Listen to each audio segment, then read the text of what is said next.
Ah, e se eu invisto em imóveis, né? Eu investi em imóvel, comprei lá um tijolo, lá um prédio, uma casa e tal, tô lá, é meu imóvel. Primeira coisa, eu tenho risco de crédito nisso aqui, nesse patrimônio? Não, porque o próprio imóvel ele não vai me pagar nada, ele não me deve nada, eu não estou emprestando dinheiro para o imóvel para ele me dar de volta. Na verdade, eu comprei, ele é um ativo meu. Né? Ah, eu fiz um contrato de aluguel e o cara não me pagou. Este contrato de aluguel tem um risco de crédito X, claro.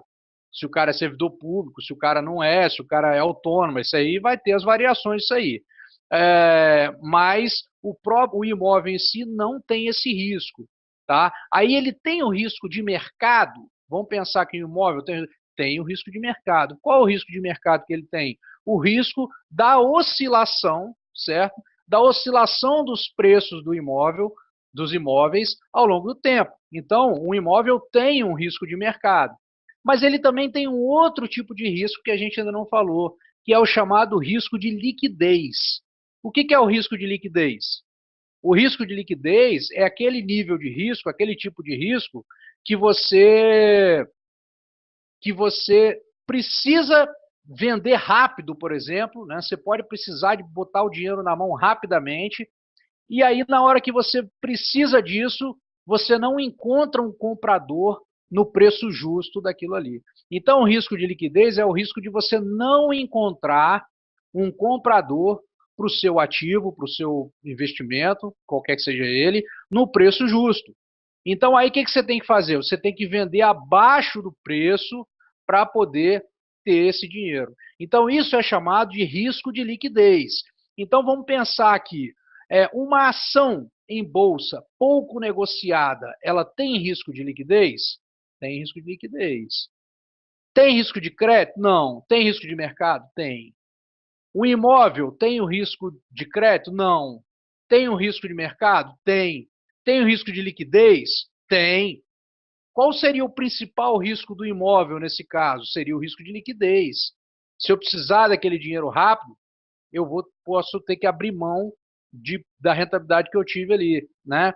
A renda fixa, ela tem risco de liquidez? Depende.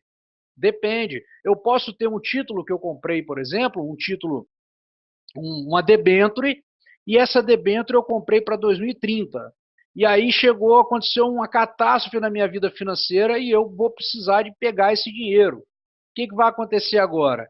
Eu vou ter que ir vender, achar, ou vou estar na corretora onde eu comprei, ou no banco onde eu comprei, vou ter que ir lá e consultar. Gente, vocês recompram esse título de mim? Ah, não, não recompro, você tem que levar para o vencimento, isso aí. E aí o que você vai ter que fazer? Você vai ter que tomar um crédito, de repente, vai pagar uns juros, olha o risco aí de não ter liquidez naquele investimento. Ou então não, esse investimento tem liquidez diária.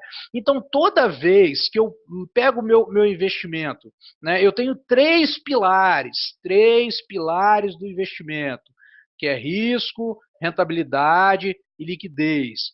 Então, eu sempre consigo ter do máximo dois, eu não consigo ter os três, entendeu?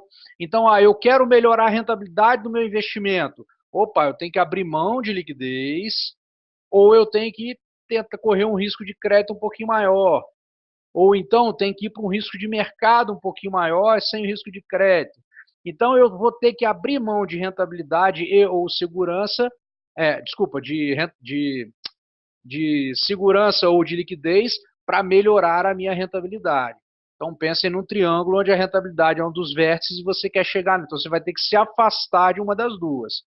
Entendeu? Então, a fórmula mágica para você ter os três é justamente quando você monta uma carteira de investimento diversificada ao longo do tempo, da sua necessidade, dos prazos e tal, que é o que a gente faz aí, né, para os nossos clientes, onde você vai ter a parte líquida sem risco de liquidez, a parte travada sem liquidez, mas ganhando mais rentabilidade, a parte com risco de mercado, mas sem risco de crédito, e aí você faz uma composição de uma carteira. Com a estruturação de uma carteira de investimento, você consegue atingir as três pontas na carteira como um todo.